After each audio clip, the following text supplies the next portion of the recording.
pemirsa di rumah, berjumpa lagi bersama kami dalam program Kampungku. Nah, seperti biasa tentunya selama 60 menit ke depan kami akan menemani pemirsa di rumah untuk berkeliling tempat-tempat yang tentunya berpotensi yang ada di daerah Sumatera Selatan. Nah, bagi Anda yang ingin kampungnya dieksplor, jangan lupa untuk menghubungi nomor yang tertera di bawah ini. Betul sekali. Kali ini Yohan, kalau misalnya sore ke malam kita biasanya lapar ya. Iya. Mau cari makanan yang Tentunya yang nggak terlalu berat iya, ya. nggak terlalu berat, pasti kita mau makan sate. Biasanya sih Iya. pilihan terakhirnya itu sate karena Iya, betul. selain kalorinya juga yang tidak terlalu besar, sate juga bisa mengenyangkan sampai tengah malam kayaknya ya. Namun kita tidak membahas sate ya. Kalau sate kan digunakan dimasak dimasak dengan menggunakan cara arang ya. iya, arang. betul. Nah, di daerah Muratara ini melirik pengelolaan arang di Desa Lawang Agung, Kecamatan Rupit. Jadi mereka menggunakan lahannya sendiri, menggunakan batok kelapa, dijadikannya usaha yaitu arang tersebut. Betul sekali. Nah, kita pasti mungkin beberapa pemirsa di rumah juga penasaran bagaimana cara pembuatan arang ya. Tentu saja ini dia liputannya untuk Anda.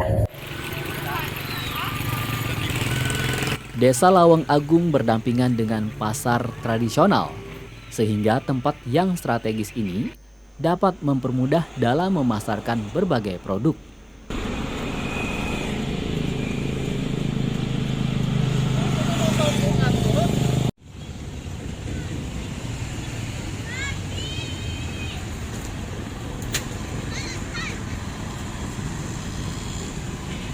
Warga Desa Lawang Agung, Kecamatan Rupit, Kabupaten Muratara, memanfaatkan kawasan perkampungan yang juga dekat dengan hutan yang memiliki banyak ranting dan dahan dengan berbisnis arang kayu. Ini dilatar belakangi oleh tingginya permintaan arang serta modal yang tidak begitu besar.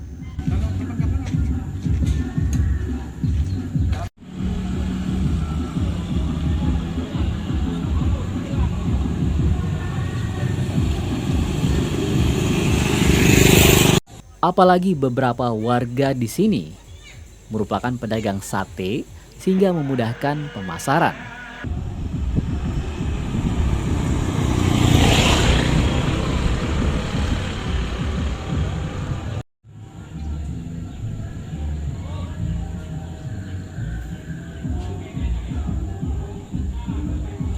Prospek menjanjikan usaha arang kayu dan batok kelapa bagi sebagian kecil warga Desa Lawang Agung, Kecamatan Rupit, Kabupaten Musirawas Utara, menjadi salah satu pendongkrak ekonomi rakyat.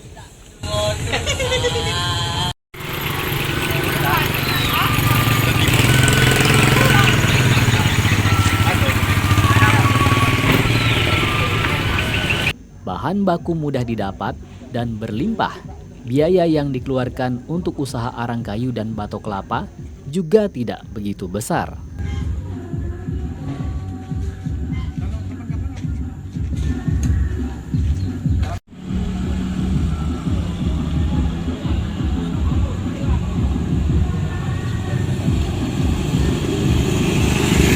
Bahan baku juga diperoleh dari kebun-kebun warga yang membuka lahan baru. Untuk memudahkan dalam penjualan, warga juga menyediakan arang kayu dalam kantong kecil. Masalah arang ini istilahnya untuk orang sini, kaki lima sini, untuk istilahnya untuk sate, tidak? Nah, sate sekitar. Kadang-kadang arang ini selalu kekurangan. Kadang-kadang orang biaro, orang suka menang. Dari beberapa desa minta di sini. Iya, tadi orang rantau kadang. Nah, sekitar sini sebenarnya itu apa ya? Selalu minta. Ini kalau ada berapa karung aja ini habis ya. Lantaran di sini kan rata-rata tukang sate nempah.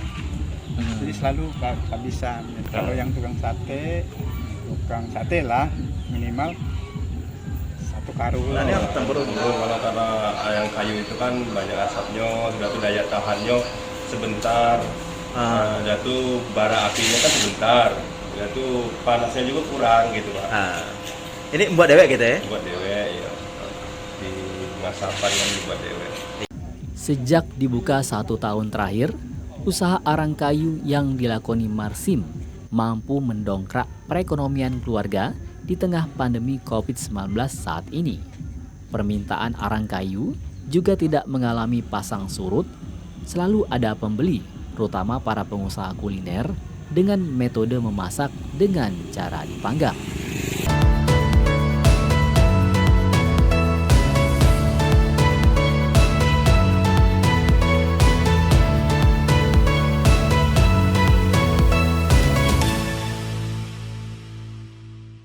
Nah, pemirsa, ternyata selain modalnya juga yang tidak terlalu besar, arang juga di sini sangat bermanfaat sekali karena di sini juga terjadi seperti apa ya, simbiosis mutualisme, karena rata-rata masyarakat di sini juga pedagang sate, jadi saling menguntungkan. Dan juga masyarakat jangan khawatir kalau arang ini juga ada ukuran kecilnya, Yohan. Tidak mesti kalian beli satu karung, namun ada ukuran mini.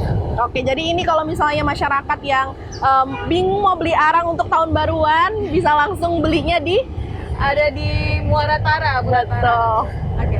Ini kita ke Ogan Ilir. Kalau Ogan Ilir ini terkenal dengan identik kemplang biasanya ya. Jadi kampung kemplang khas desa Talang Pangeran Ulu ini 50% warganya berprofesi sebagai kerajinan kemplang. Pengrajin kemplang Karena ya. mereka memanfaatkan pinggiran sungai yang ada di Ogan Ilir sendiri itu menjadi makanan, diolah sebagai kemplang salah satunya. Karena mungkin gara-gara di sana banyak sungai, jadi pasti produksi ikannya juga banyak.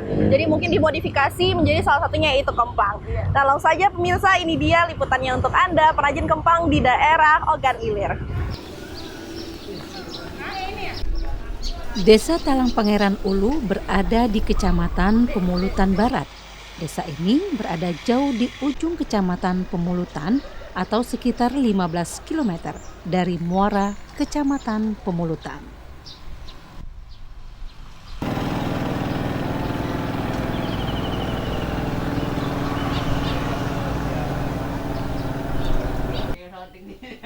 Desa ini memiliki banyak potensi, tidak hanya pertanian, tetapi juga sumber daya alamnya. Sungai Ogan yang mengalir di desa ini membuat potensi ikan di desa ini berlimpah. Sehingga sebagian besar warga memanfaatkannya dengan memproduksi kemplang ikan sungai.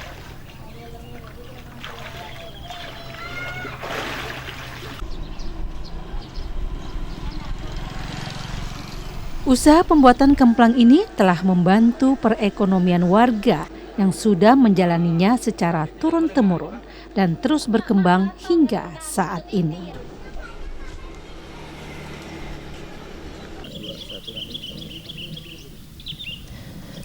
Saudara, sebagian besar warga di Desa Talang Pangeran Ulu, Kecamatan Pemulutan Barat, memproduksi kemplang mentah yang menjadi bahan baku kemplang panggang seperti ini. Dan ternyata kemplang ini sangat diminati hingga keluar daerah.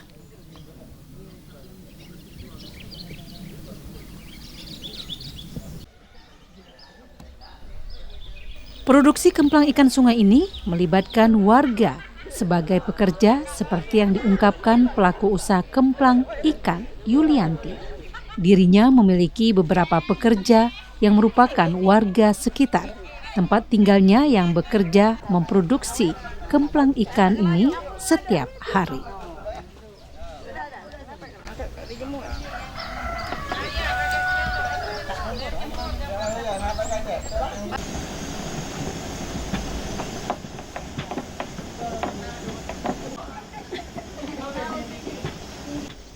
Menurut Yulianti, sebanyak 50 kg ikan dan 75 kg tepung sagu diolah setiap harinya. Dari bahan baku tersebut dapat menghasilkan 11.000 kemplang ikan mentah.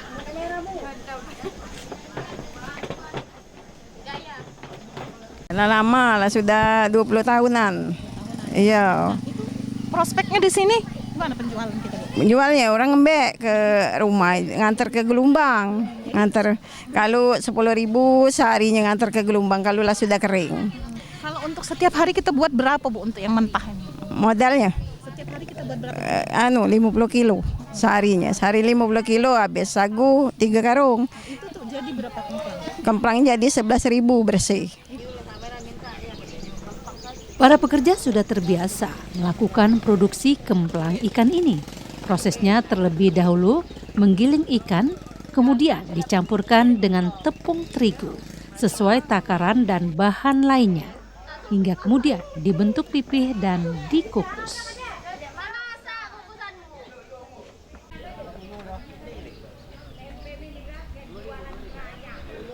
Proses akhir yaitu penjemuran yang membutuhkan panas matahari yang cukup. Dari pekerjaan ini, mereka terbantu dalam hal ekonomi. Kan dicampur dengan sagu, diudek-udek terus campur ini dikit, jadi dihalusi, dibikin kemplang. Kalau untuk prosesnya Bu, dari sampai ke jadi kemplang itu yang paling lama tuh apa? Apa mulai dari ngukus atau apa? Dari ngukus paling lama dikit lah dari ngukus. Kalau ngadon ini paling 5 menit jadi langsung jadi kemplang, ini bikin seperti ini.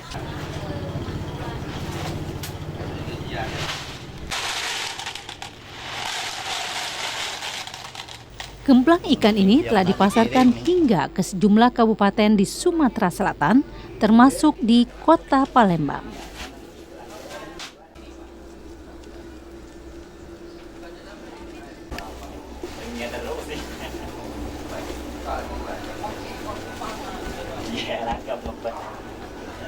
Minat masyarakat dalam membeli kemplang ikan sungai khas Desa Talang Pangeran Ulu ini terus mengalami peningkatan karena rasanya yang gurih dan manis.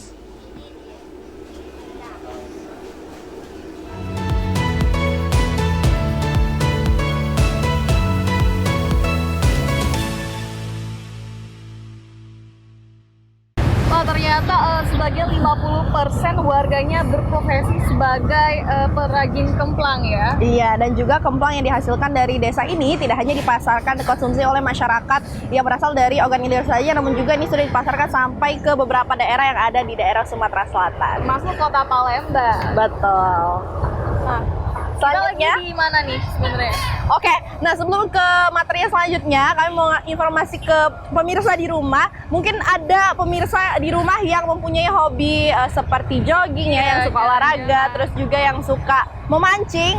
Ini bisa dijadikan salah satu tempat referensi untuk dikunjungi ya. Betul sekali. Kalau dilihat juga pemandangannya masih asri ya. Iya, dan juga di sekeliling kita juga ada yang memancing, terus juga orang yang bersantai-santai. Betul, dan juga ini tempatnya sangat strategis karena berada di pusat kota Palembang. Kami berada di Taman Polda.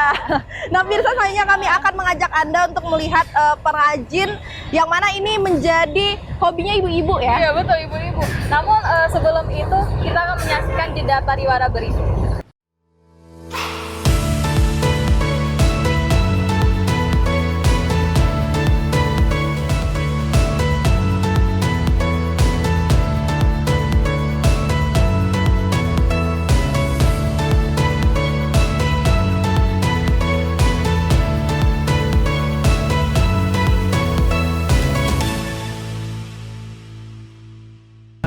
Terima kasih pemirsa, Anda masih bersama kami dalam program Kampungko. Nah, selanjutnya kami akan mengajak Anda untuk melihat bagaimana produksi alat masak ya. Tentunya ini sangat digemari oleh ibu-ibu.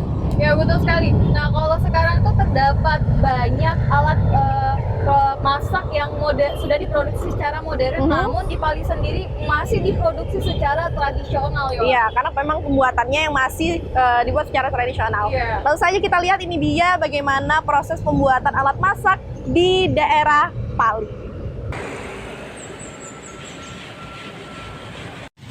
Jika berada di Kota Pendopo, Kecamatan Talang Ubi, Kabupaten Pali, dapat ditemukan puluhan pengrajin alat perlengkapan dapur seperti kuali, panci, dandang, serta alat dapur lainnya.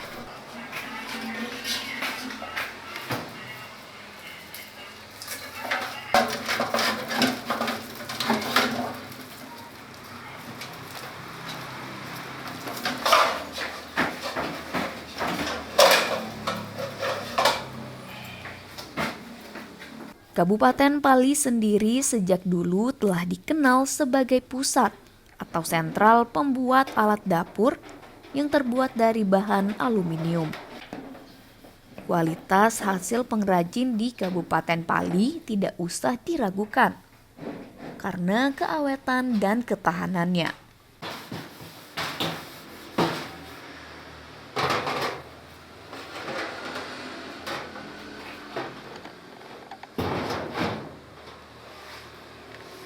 Melintasi sentra pembuatan alat-alat dapur ini, kita akan diperdengarkan ketukan palu warga yang sedang memproduksi peralatan masak dengan cara manual dan perlengkapan yang masih tradisional.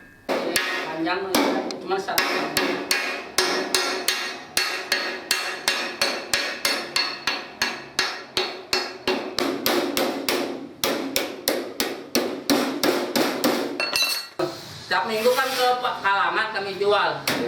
Sekarang dah lagi, jadi gak ada gawe-gawenya di rumah.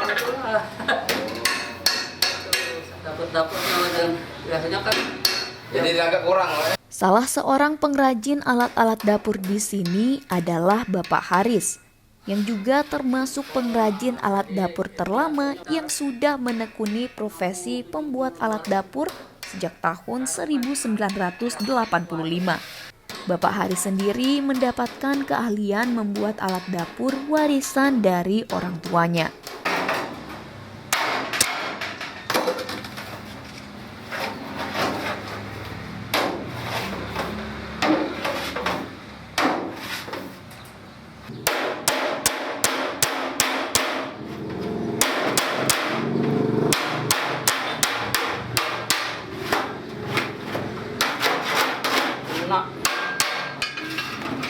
Bahan yang dipergunakan untuk membuat alat dapur adalah aluminium.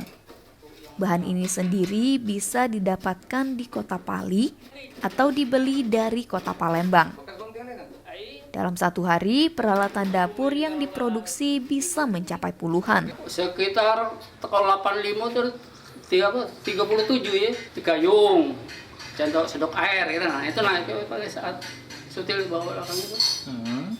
Serok, macam-macam ya, kalau salah rumah tangga lagi. Kalau harga sekarang itu paling murah 25.000 itu paling terkecil gitu. Sampai 350.000. Ya kalau nurut ke yang sudah ya, kalau nurut ke karyawan tuh lah, kalau ada karyawan pacajar 10, 15 gitu. Kalau sendirian paling-paling 2 atau 3 gitu. Oh, kalau yang pembeli itu ada yang dari daerah kita sini, daerah Pendopo ini, dari Penukal, dari Babat, dari Telulubu, dari Tanah Abang, macam-macam gitu. Luar kota ada, Pak? Dari luar kota gitu. Lubuk Linggau, Jambi, Bengkulu gitu ada juga. Untuk harga peralatan dapur beragam, mulai dari Rp25.000 hingga Rp350.000, tergantung jenis dan ukuran peralatan dapur itu sendiri.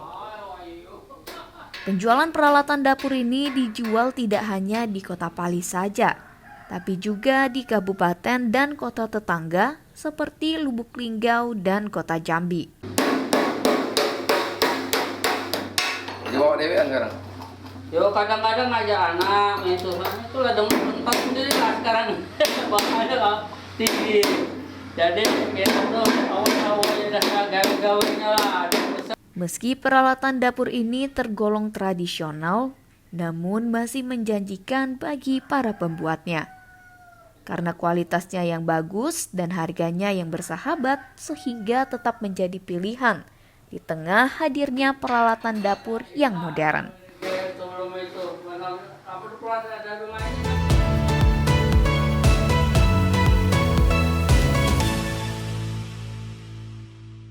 Wah, ternyata karena produksinya masih secara tradisional, jadi harganya juga masih ekonomis. Betul, jadi ini bisa dijadikan tempat kalau misalnya kita mau beli alat-alat masak dengan jumlah yang banyak, namun dengan harga yang murah, dengan harga yang lebih murah dibanding harga pasaran, tentunya ini bisa menjadi tempat yang wajib kita kunjungi. Rekomendasi sekali. Betul.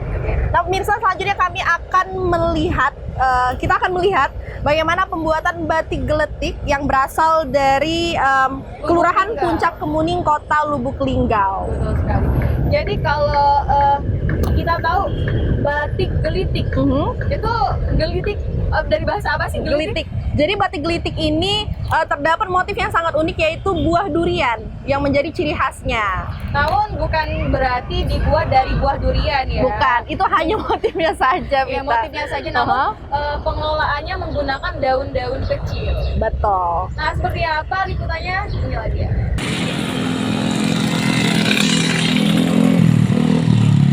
Kampung Kelurahan Puncak Kemuning merupakan salah satu kelurahan yang berada di Kecamatan Lubuk Linggau Utara 2, Kota Lubuk Linggau, Sumatera Selatan.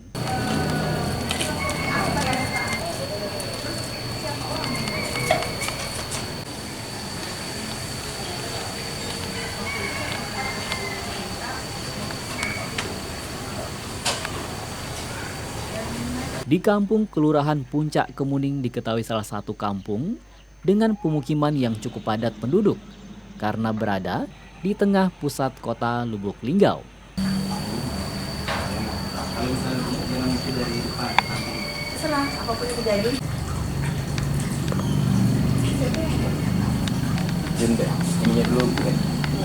Beragamnya warga yang berada di kampung Kelurahan Puncak Kemuning ini membuat bermunculan sejumlah sentral usaha kerajinan.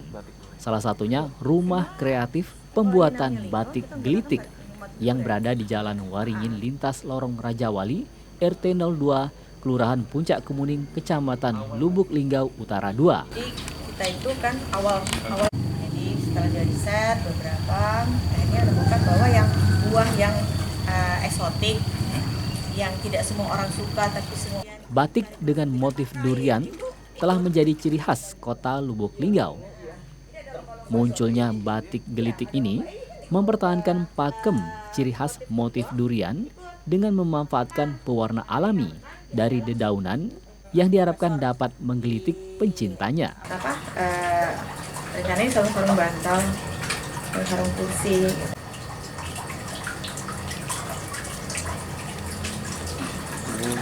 Misalnya bambu kalau di kayu. Dengan keberadaan batik gelitik selain memberikan edukasi pada ibu-ibu dan pelajar, diharapkan turut juga meningkatkan pendapatan tambahan masyarakat.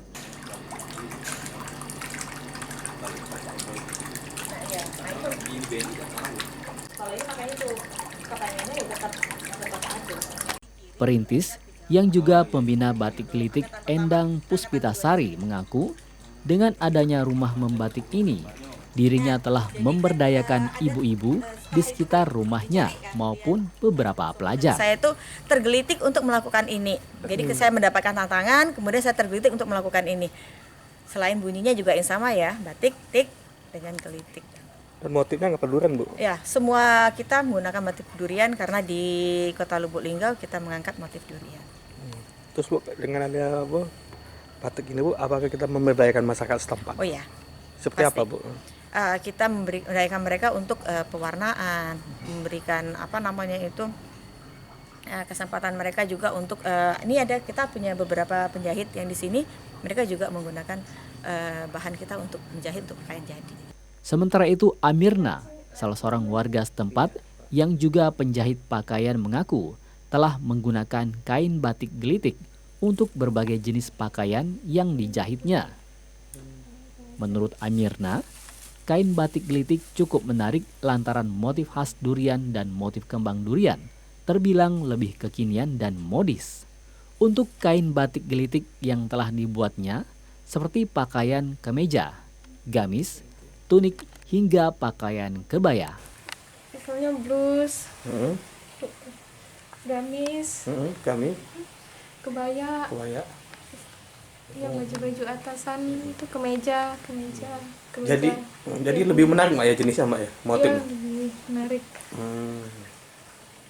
Terus selama ini Mbak gimana Mbak? Kalau menurut Mbak kain gelitik ini yang kita buat ini cukup gimana? Cukup lebih menarik dari kain biasa nggak? Iya, lebih menarik. Kalau bedanya seperti apa Mbak? Bedanya dari satu modis lah kayak gitu seperti itu ya? Iya, lebih modis, lebih kekinian. Kekinian ya? Iya, lebih kekinian. Mulai banyaknya berbagai jenis batik yang dihasilkan, membuat batik gelitik cukup tinggi permintaannya, sehingga dijual di beberapa gerai maupun kegiatan pameran, hingga pemasaran melalui media sosial.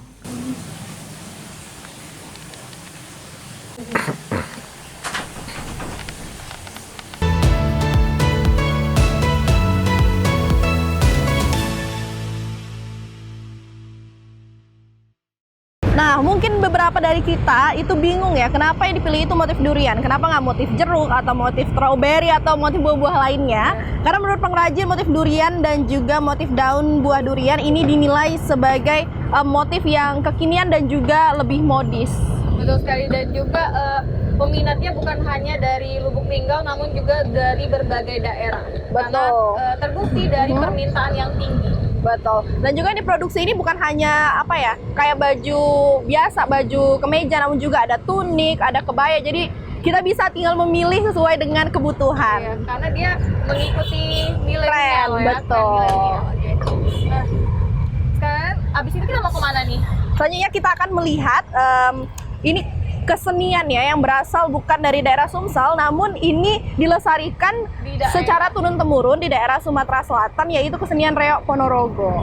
Namun sebelum itu kita akan menyaksikan jeda pariwara berikut. Tetaplah bersama kami dalam program Kampungku.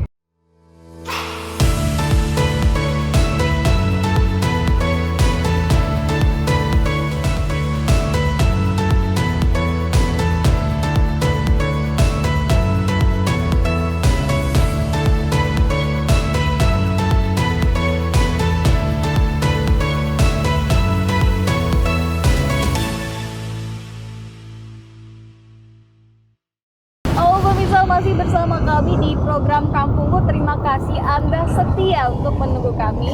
Nah, kali ini kami akan mengajak Anda ke Desa Tanjung Enim.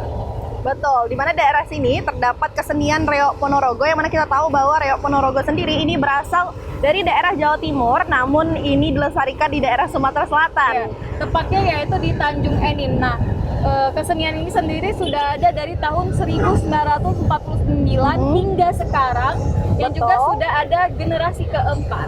Yes, nah itu juga makanya tadi kita bilang sangat dilestarikan sekali ya di daerah ini. Nah, selain juga dilestarikan dan juga ini sebagai kesenian yang wajib kita tonton ya, karena ini berasal dari daerah Indonesia, tentunya sangat unik. Ini juga mempersatukan masyarakat yang ada di daerah tersebut, karena mereka yang tinggal di daerah tersebut itu berasal dari berbagai macam suku. Yang uniknya lagi bahwa kesenian ini dibikin untuk ajang musyawarah di Kota Tanjung Enim. Betul. Dibanding penasaran bagaimana keseruan kesenian Reok Ponorogo di daerah Tanjung Enim ini, langsung saja ini dia liputannya untuk Anda. Kesenian Reok Ponorogo ini berdiri sejak tahun 1949 sampai saat ini masih berjalan dan tetap menjadi ajang silaturahmi masyarakat Desa Buluran, Talang Jawa, Tanjung Enim.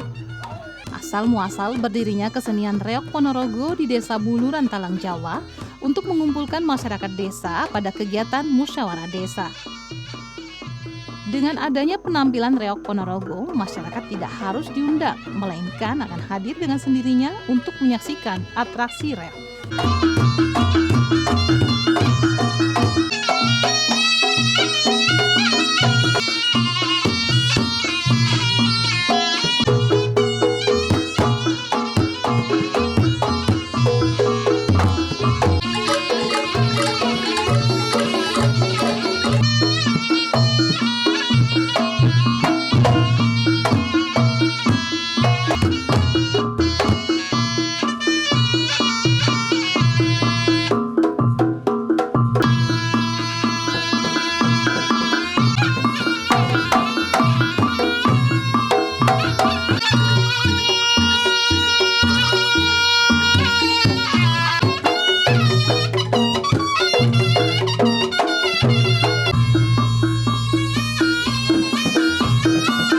Reok Ponorogo Desa Buluran Talang Jawa Tanjung Enim ini didirikan sejak tahun 1949 dan sampai saat ini sudah generasi keempat dari kesenian Reok Ponorogo. Kesenian Reok Ponorogo sampai saat ini tetap dilestarikan masyarakat untuk ajang silaturahmi antar masyarakat desa.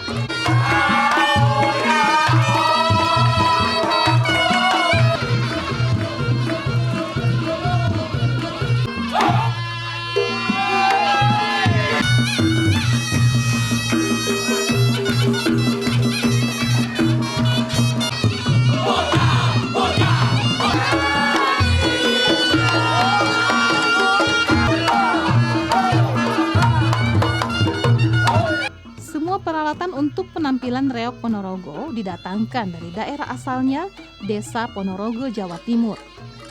Dan para pemain kesenian reog Ponorogo ini adalah masyarakat desa yang dilatih oleh Suwarno yang merupakan generasi keempat dari pendiri reog Ponorogo Tanjung Enim.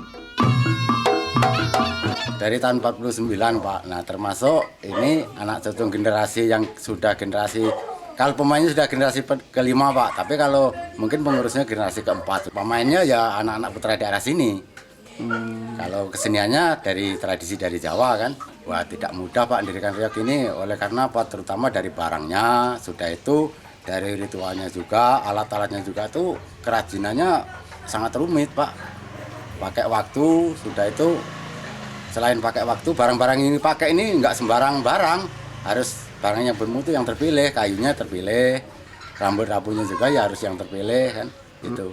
Jadi memang tidak mudah. Ini Pak dari asli dari Jawa Timur, dari Ponorogo daerah asal seni budaya dari sana. Kan.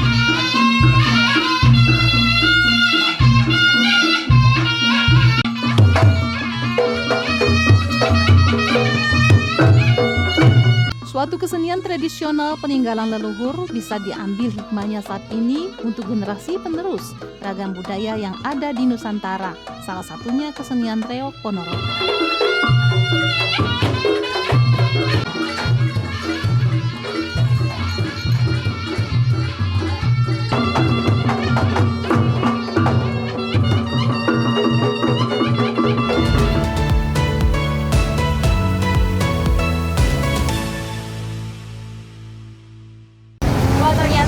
Budaya Indonesia ini sangat kaya ya. Jadi kita juga sebagai anak muda harus ikut andil dalam melestarikan kesenian itu sendiri. Betul. Nah pemirsa, kalau di hari libur biasanya kita itu menghabiskan waktu bersama keluarga, atau juga ada beberapa masyarakat yang menghabiskan waktunya dengan cara melakukan hobi-hobi tertentu seperti memancing, belanja, terus juga ada yang olahraga ya.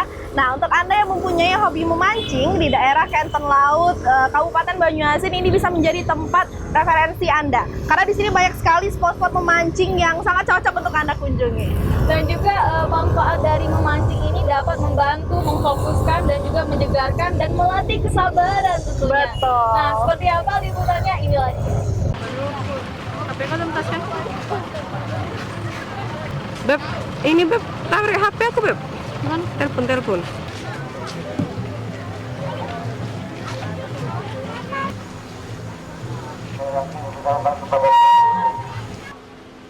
Kawasan Kenten Laut berdekatan dengan daerah aliran Sungai Musi, sehingga para penghobi mancing menjadikan kawasan di sini salah satu spot mancing pilihan untuk ikan rawa ataupun ikan sungai.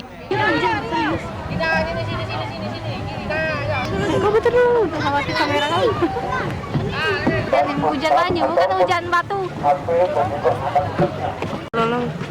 Sakit sudah tidak kamera.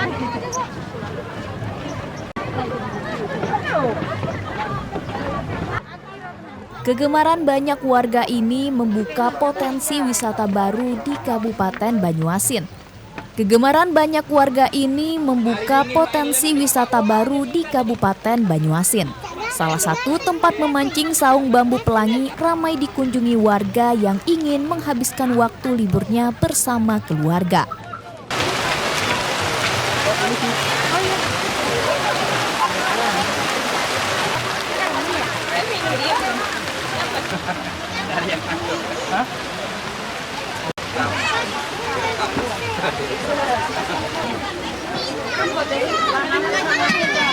Warga dapat memancing berbagai jenis ikan, seperti ikan mas, ikan patin, dan ikan mujair. Umpannya pun cukup mudah ditemui, yaitu remahan roti.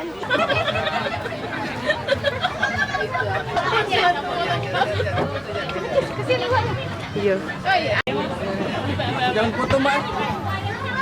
Kakaknya masak ikan aku ambil.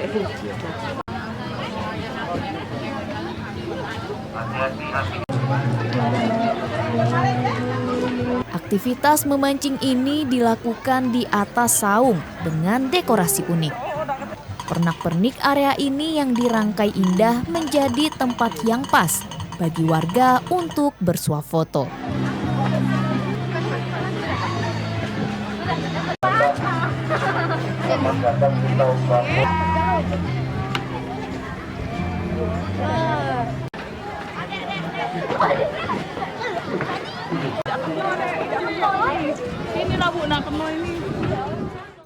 Hasil tangkapan warga dapat langsung dimasak ataupun dibawa pulang. Warga asal Palembang mengaku aktivitas memancing dan berjalan-jalan di Saung Bambu Pelangi ini dapat merelaksasikan pikiran. Pengunjung rela datang jauh ke tempat ini karena ingin mencari suasana baru di luar perkotaan. Seneng lah, kami udah 2 kali kesini. Kemarin rombongan sama ibu pengajian, ini rombongan sama teman-teman kerja. Hiburan murah meriah. Tadi main beca anak-anak, main skuter. Ini mau main motor-motoran. Mancing belum, mulainya udah sama bapaknya. Karena kalau di kota tuh kan Mbak sudah macet, polusi, terus tuh ya banyaklah gedung-gedungnya. Nah kalau di sini kan masih asri Mbak, hijau, udaranya juga masih seger. Tadi sih sudah mancing Mbak. Kalau mancing tadi itu seru sih, karena kan aku juga baru pertama kali coba-coba mancing di sini.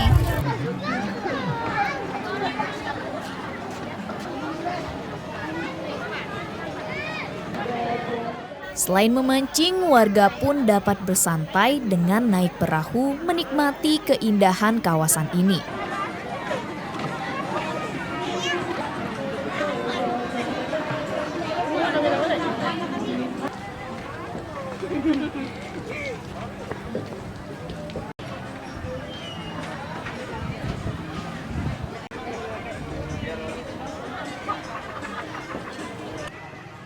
Beragam wahana juga disiapkan sehingga pengunjung dapat bermain bersama keluarga, seperti motor cross, becak, maupun bebek dayung.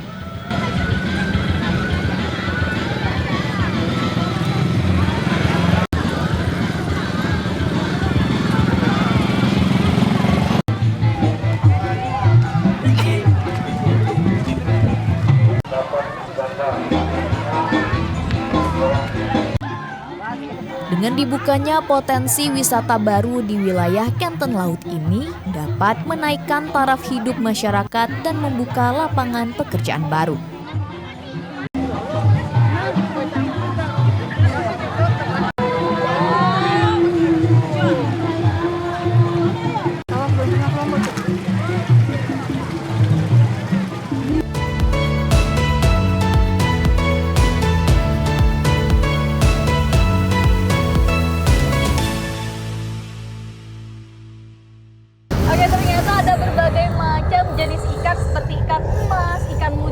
Dan ikan yang bisa dimakan tentunya. Oh ya, jadi memang ikan-ikan yang sering dikonsumsi oleh masyarakat sendiri ya. Nah pemirsa, selanjutnya kita akan berjalan-jalan ke Kabupaten Lahat. Namun setelah jeda pariwara berikut ini, tetaplah bersama kami dalam program Kampungko.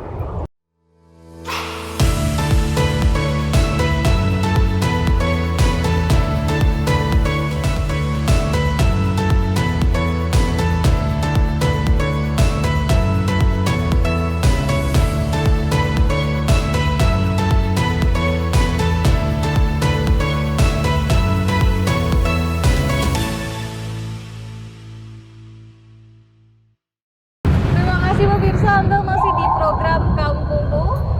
Ya, tentunya kami selanjutnya akan mengajak Anda ke Kabupaten Lahat, yang mana lebih tepatnya di Desa Jati, Kecamatan Pulau Pinang, Kabupaten Lahat. Di sini masyarakatnya sebagai desa perbatasan, masyarakat sini memanfaatkan desanya untuk menjual berbagai macam kuliner dan juga pangan ternak ya. Betul sekali.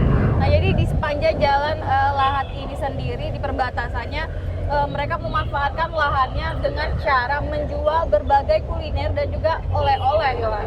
Betul. Langsung saja ini dia liputannya untuk Anda dari Kabupaten Lahat.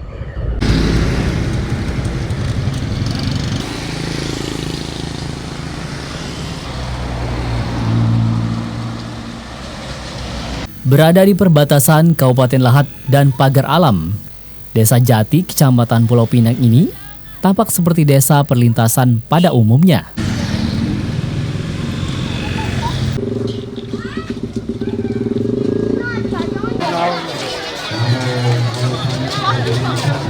Namun, berada di lokasi perlintasan ini dimanfaatkan orang desa sebagai peluang usaha. Salah satunya berjualan makanan dan hasil ternak.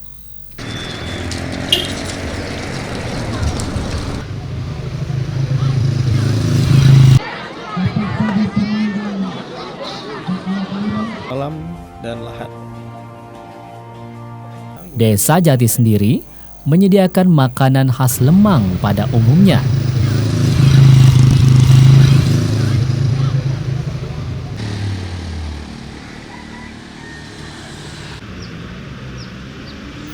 Selain itu, berdagang menjadi sebagian besar penghasilan warga untuk memenuhi kebutuhan, seperti menjual hasil ternak ayam merah. Lastri, warga Desa Jati ini sudah menjual ternak ayam merah hampir 10 tahun lamanya. Rata-rata pembelinya berasal dari warga antar dusun dan desa sekitar. Ayam potong merah ini dijual dengan harga Rp45.000 per ekor dan ramai ketika musim acara syukuran keluarga. Sudah berapa puluh tahun, Bu? Ada sekitar 10 tahun lah. Ada 10 tahun. Rata-rata pembelinya dari mana, Bu? Dari kampung-kampung ini lah. Kampung-kampung. Berapa dia jual, Bu? Kadang-kadang mahal, kadang murah. Berapa ini kalau sekarang kisaran? 45.000 satu ekor. Hanya itu, di hari Minggu, kali ini di Desa Jati masyarakat sedang menyelenggarakan lomba bola voli antar desa.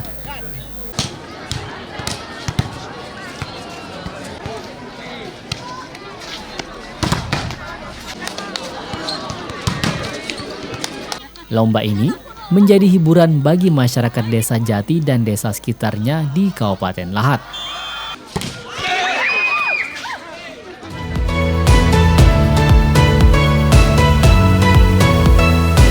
Nah, jadi memang Lahat ini menjadi salah satu destinasi wisata untuk berlibur, Yohan. Betul, yang wajib dikunjungi oleh masyarakat yang berkunjung ke daerah Sumatera Selatan. Dan juga tidak lupa untuk membeli oleh-oleh khas dari Kabupaten Lahat. Nah, pemirsa, seperti yang tadi kami katakan bahwa di sini bisa menjadi tempat referensi untuk Anda jika di hari libur mungkin Anda ingin jogging atau ingin memancing. Karena sebagai salah satu contohnya masyarakat di sini juga sangat menikmati ya suasana di daerah Taman Polda ini, dan juga pemerintah pun mendukung karena berbagai macam betul, salah satu contohnya kayak ada permainan untuk olahraga. Jadi wajib banget dikunjungi kalau misalnya di hari libur. Ya pemirsa, coba. Aduh, kayaknya kamu dulu aja deh ya. Nanti kita gantian aja ya. Oke pemirsa, tidak terasa sudah 60 menit kami menemani Anda berkeliling tempat-tempat yang tentunya berpotensi yang ada di daerah Sumatera Selatan. Nah, bagi Anda yang ingin kampungnya diekspos, jangan lupa untuk menghubungi nomor yang tertera di bawah ini. Saya Mas Safira dan rekan saya Yohan Nusmir pamit undur diri. Terima kasih dan sampai jumpa.